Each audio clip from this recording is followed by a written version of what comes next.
اور پارہ نمبر 13 کا آغاز ہی یوسف علیہ السلام کے ان مشہور زمانہ جملوں سے ہو رہا ہے جو میرا خیال ہے ہر انسان کو دقت نظر سے ان کے اوپر غور کرنا چاہیے کہ اگر پیغمبر اپنے بارے میں یہ بات کر رہا ہے تو باقی تو شاید کوئی نہیں، سیدھی سی بات ہے۔ وما ابرئ نفسی، اور میں اپنے نفس کو بری نہیں سمجھتا، یعنی میرا یہ دعویٰ نہیں ہے کہ میں بہت پاک باز ہوں، حالانکہ پاک باز تھے، کوئی گناہ نہیں کیا ہوا تھا، لیکن وہ بیسیکلی اپنے نفس کے اوپر جو ان کا کنٹرول تھا اللہ تعالیٰ کے خوف کی وجہ سے، اس کی رحمت کی وجہ سے، وہ گاڈ اورینٹڈ اپنے معاملے کو کر رہے تھے۔ اور یہی ہمیں بھی سکھایا گیا ہے کہ ہم نے ہر معاملے میں گاڈ اورینٹڈ ہونا ہے۔ نبی الاسلام نے ایک دفعہ انشاءاللہ نہیں کہا، کتنے دن تک وہی نازل نہیں ہوئی، پھر سورۃ الکہف میں آیت نازل ہوئی کہ اے نبی کبھی بھی ایسا نہ ہو کہ آپ کسی معاملے میں یہ کہیں کہ کل یہ میں کام کروں گا اور انشاءاللہ کہنا آپ بھول جائیں، یہ نہیں ہونا چاہیے۔ اسی طریقے سے کوئی اچھی چیز دیکھ کر ماشاء اللہ کہنا، سبحان اللہ کہنا، الحمدللہ کہنا، لا حول ولا قوت الا باللہ کہنا، یہ اللہ تعالیٰ کے پیغمبروں اور نیک بندوں کی نشانی ہے کہ ہر معاملے میں اللہ تعالیٰ کی طرف خوبی کو منسوب کرتے ہیں اور ہر برائی کو اپنے نفس کی طرف منسوب کرتے ہیں۔ وما ابرئ نفسی، اور میں اپنے نفس کو قطعاً نہیں کہتا کہ وہ کسی اعتبار سے بری الذمہ ہو سکتا ہے۔ ان النفس لامارۃ بالسوء، بے شک نفس تو ہمیشہ برائی کی طرف مائل کرتا ہے، الا ما رحم ربی، بے شک سوائے اس کے کہ جس پر میرا رب رحم فرمائے، اس کے سوا کوئی رحم فرمانے والا نہیں ہے۔ جب تک وہ رحم نہ فرمائے کوئی بھی اپنے نفس کی برائی سے بچ نہیں سکتا۔ ان ربی غفور الرحیم، بے شک میرا رب بخشنے والا اور رحم فرمانے والا ہے۔ یہ آگے جی وہ نفس امارہ جو اکثر آپ دعاؤں میں بھی سنتے ہیں کہ اللہ تعالیٰ نفس امارہ کی برائیوں سے ہمیں محفوظ رکھے۔ نفس امارہ، نفس لوامہ اور نفس مطمئنہ، یہ تین نفوس کا ذکر قرآن میں ہے، اور اکثر صوفیاء کے ہاں نا یہ بحثیں ہو رہی ہوتی ہیں، بتائیں جی نفس کی کتنی اقسام ہے، اور پھر وہ قرآن پاک سے یہ چیزیں اٹھاتے ہیں۔ نفس ایک ہی ہے، اس کی یہ تین حالتیں ہیں۔ نفس مطمئنہ وہ ہے جس نے پوری زندگی اللہ اور اس کے پیغمبر کی اطاعت اختیار کی اور ایک اچھی زندگی گزاری، تو موت کے وقت اس کے لیے پھر آرڈر آ جائے گا، یا ایتھا النفس المطمئنہ ارجعی الی ربک راضیۃ مرضیہ، اے مطمئن جان، وہ مطمئن نفس ہوتا ہے، پلٹ اپنے رب کی طرف اس حال میں کہ تیرا رب تجھ سے راضی، تو اپنے رب سے راضی، آ میرے نیک بندوں میں داخل ہو اور میری جنت میں آ جا، اللہم اجعلنا منہم، آمین۔ اور دوسری ایکسٹریم کے اوپر وہ ہے نفس لوامہ، جو سورۃ القیامہ میں بھی اللہ تعالیٰ نے ذکر کیا کہ قیامت والے دن وہ اپنے آپ کو ملامت کر رہا ہوگا کہ میں نے دنیا کے اندر کیوں نہیں وقت کے پیغمبر کی دعوت کو قبول کیا، تو وہ ملامت کی وجہ سے نفس لوامہ، اللہم لا تجعلنا منہم، اللہ تعالیٰ ہمیں ان میں سے نہ کرے۔ اور ایک یہ نفس کی حالت ہے جو تھرو آؤٹ آپ کی زندگی میں چلتی ہے کہ نفس برائی کی طرف مائل کرتا ہے اور شیطان اس میں پھونکے مارتا ہے۔ اللہ تعالیٰ نے اسے بیلنس کیا ہے، صحیح مسلم میں حدیث ہے کہ ایک جن اور ایک فرشتہ اٹیچ کر دیا ہے، جن برائی کی طرف بلاتا ہے وہ شیطان، اور فرشتہ اچھائی کی طرف۔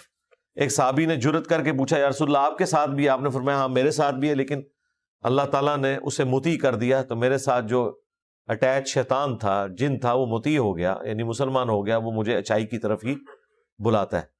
لیکن نبی علیہ السلام کے بعد کسی شخص کے لیے بھی ایسی گارنٹی نہیں ہے۔ تو نفس نے برائی کی طرف ہی آمادہ کرنا ہے۔ ایک تو وہ جن ہے، پھر فی نفسی جو نفس ہے، انسان کا نفس خواہشات کے ساتھ گندا ہوا ہے۔ اللہ تعالیٰ نے اٹریکشن رکھی ہے نفس کے لیے۔ بخاری اور مسلم دونوں میں حدیث ہے کہ اللہ تعالیٰ نے جنت کو ناگوار چیزوں سے ڈھانپ رکھا ہے اور جہنم کو خوشگوار چیزوں سے ڈھانپ رکھا ہے، یعنی ہر وہ چیز جو طبیعت کو لبھاتی ہے، اچھی لگتی ہے، وہ جہنم کی طرف لے جانے والی ہوتی ہے، الا یہ کہ جسے خوف خدا ہو تو اسے تو پھر مشکل اعمال کرنا بھی آسان ہو جاتا ہے، لیکن عموماً برائی کے اندر اللہ نے لذت رکھی ہے۔ تو جنت کو ناگوار چیزوں سے ڈھانپ رکھا ہے۔ ناگوار چیز کیا؟ رزق حلال کمانے کی تکلیف، مشکل کام ہے، گرمیوں میں روزے رکھنا، روزانہ 5 وقت نماز پڑھنا، غسل کی تکلیف، بال بچوں کی معیشت والا معاملہ، یہ تکلیف، ہر معاملے میں تکلیف کے ذریعے ہی آپ اللہ تعالیٰ کو اوبے کرتے ہیں۔ تو یہ اللہ تعالیٰ نے ظاہر ہے کہ وہ ناگوار چیز ہے لیکن جنت کی طرف لے جانے والی۔ اور ہر برائی کا کام جو خوشگوار نظر آتا ہے وہ جہنم کی طرف لے جانے والا ہے، کیونکہ اللہ تعالیٰ نے جہنم کو شہوات کے ساتھ ڈھانپ دیا ہوا ہے۔ فوراً یہ سمجھ لیں، جس کو ہم پنجابی میں کہتے ہیں کڑگا لگا ہوا ہے، یہ ایک کھٹکا ہے جس کے اندر انسان گر جاتا ہے اور مبتلا ہو جاتا ہے۔ اسی کو سپورٹیو حدیث ہے نا ابو داؤد، ترمذی میں، سنن نسائی کے اندر، کہ نبی علیہ السلام فرماتے ہیں کہ اللہ تعالیٰ نے جب جنت کو پیدا فرمایا تو جبرائیل علیہ السلام سے کہا کہ جا کے ذرا جنت دیکھو۔ انہوں نے جب جنت کی نعمتوں کو دیکھا تو اللہ تعالیٰ سے آ کے عرض کی، اے اللہ تیری عزت کی قسم، کوئی بھی ایسا نہیں ہوگا جو تن من دھن نہیں لگا دے گا اس جنت میں پہنچنے کے لیے۔ اللہ تعالیٰ نے فرمایا اچھا اب ذرا جنت کو جا کے دیکھو، اور اللہ تعالیٰ نے جنت کو ناگوار چیزوں سے ڈھانپ دیا، ان مشقتوں سے، ان مشقتوں کو عبور کر کے جنت تک پہنچو گے۔ جبرائیل علیہ السلام جب واپس آئے انہوں نے کہا کہ یا اللہ یہ جتنی تو نے آزمائش رکھی ہے نا، مجھے نہیں لگتا کہ کوئی جنت میں پہنچنے میں کامیاب ہوگا۔ یہ جبرائیل علیہ السلام یعنی فرشتوں کے سردار اور فرشتوں کے پیغمبر، یہ ان کا فتویٰ ہے، اس کا مطلب ہے کوئی ہلکا معاملہ نہیں ہے۔ پھر اللہ تعالیٰ نے کہا کہ جاؤ جہنم کو دیکھو۔ جہنم کو دیکھا، اس کے عذابات کو دیکھا، تو جبرائیل علیہ السلام نے کہا کہ یا اللہ تیری عزت کی قسم، مجھے نہیں لگتا کہ کوئی شخص بھی کوئی ایسا عمل کرے کہ وہ اس عذاب میں جانے کے لیے تیار ہو۔ پھر اللہ تعالیٰ نے جہنم کو شہوات سے، خوشگوار چیزوں سے ڈھانپ دیا، اور جبرائیل علیہ السلام سے کہا کہ اب ذرا جائیں نا۔ اب جب جبرائیل علیہ السلام گئے اور واپس آئے تو اللہ تعالیٰ نے فرمایا ہاں اب سنا۔ انہوں نے کہا یا اللہ مجھے نہیں لگتا کوئی بھی شخص جہنم میں جانے سے بچ سکے گا، جتنا اٹریکٹ فل تو نے جنت کو بنا دیا ہے۔ اب دیکھیں یہ جہنم جو اللہ تعالیٰ نے اتنی اٹریکٹ فل بنائی ہے، دنیا میں وہ چیزیں حرام کر دی ہوئی ہیں، لیکن آخرت میں جنت میں پہنچ کے وہی چیزیں انعام بھی ہیں جن سے دنیا میں روکا گیا تھا، وہی چیزیں انلمیٹڈ انعام کی شکل میں۔ اس کا مطلب ہے کہ یہ جو روکنا ہے یہ ایک زندگی کا 50 سال کا، 60 سال کا، کسی کے لیے 70 سال کا، اس میں سے بھی پہلے 20-25 سال تو ویسے ہی نکال دیں، ہوش ہی نہیں ہوتی بندے کو۔ یہ چند سالوں کا روزہ ہے اور اس کے بعد ہمیشہ کی افطار ہے، لیکن بہت کم لوگ ہیں جو یہ روزہ توڑنے سے بچ سکتے ہیں، اور جنہوں نے یہ روزہ رکھ لیا تو آخرت میں ہمیشہ کی کامیابیاں ان کا مقدر ہونے والی ہیں۔ دنیا جو اللہ کی مرضی کی گزارے گا، آخرت پھر وہ اپنی مرضی کی گزارے گا، اور جو دنیا اپنی مرضی کی گزارے گا، آخرت پھر اللہ کی مرضی کی ہوگی، والعیاذ باللہ تعالی، جہنم اس کا مقدر ہوگی۔ اللہم لا تجعلنا منہم، اللہم اجرنا من النار، اللہم انا نسألک جنت الفردوس مع النبیین والصدیقین والشہداء والصالحین۔ اچھا یہ تکلیف ہے ویسے تھوڑے عرصے کے لیے، یہ کوئی اتنی بڑی تکلیف نہیں ہے اگر کرٹیکلی آپ دیکھیں کہ کام تو آپ نے کرنا ہے، صرف خدا اورینٹڈ ہو جائیں ان کاموں میں، حلال اور حرام میں فرق کر لیں۔ کوئی ایکسٹرا آرڈنری کام ہے تو وہ 2-4 ہی ہیں جو اسلام کی بنیاد 5 چیزوں میں، اس میں سے بھی کلمہ، اس کے لیے کوئی مشقت نہیں ہے، اس کے بعد نماز ہے، پھر زکوٰۃ ہے، رمضان کے روزے ہیں، اور استطاعت ہو تو اللہ کی راہ میں حج۔ بس یہ 4 ہی چیزیں ہیں، باقی تو کام آپ نے کرنے ہی کرنے ہیں۔ یہ ایکسٹرا کام ہے جو آپ کو کرنے پڑ رہے ہیں. باقی جتنے بھی کام آپ کرتے ہیں وہ اگر کسی نے رزق کمانا ہے تو وہ کافر نے بھی کمانا ہے, مسلمان نے بھی کمانا ہے, نافرمان نے بھی کمانا ہے, اور تابع فرمان نے بھی کمانا ہے. صرف اس میں یہ دیکھ لے کہ میں حلال ذریعے سے کماؤں گا. کرنا تو ہے اس نے سارا کچھ. ہاں, جو اصل مشکل کام ہے وہ گناہوں سے بچنا ہے. لیکن اس میں دیکھ لیں, گناہوں سے بچنے کے لیے صرف ایک فیصلے کی ضرورت ہے. نیکی کرنے کے لیے فیصلے کی ضرورت نہیں, صرف ایفرٹ پٹ کرنی پڑتی ہے. خالی فیصلہ کرنے سے تو کوئی فجر کے وقت اٹھ نہیں سکتا جب تک وہ اٹھے گا نہیں. لیکن گناہ سے بچنے کے لیے صرف فیصلے کی ضرورت ہے کہ نہیں کرنا. کوئی ایفرٹ نہیں پٹ کرنی پڑتی کہ جی آپ کو صبح اٹھ کے یہ کرنا پڑے تو پھر آپ گناہوں سے بچیں گے. بس ایک فرم سا فیصلہ چاہیے کہ میں نے یہ نہیں کرنا, اور پیچھے ہٹ جائیں اس سے. نیکی کو کرنے کے لیے ایفرٹ پٹ کرنی پڑتی ہے.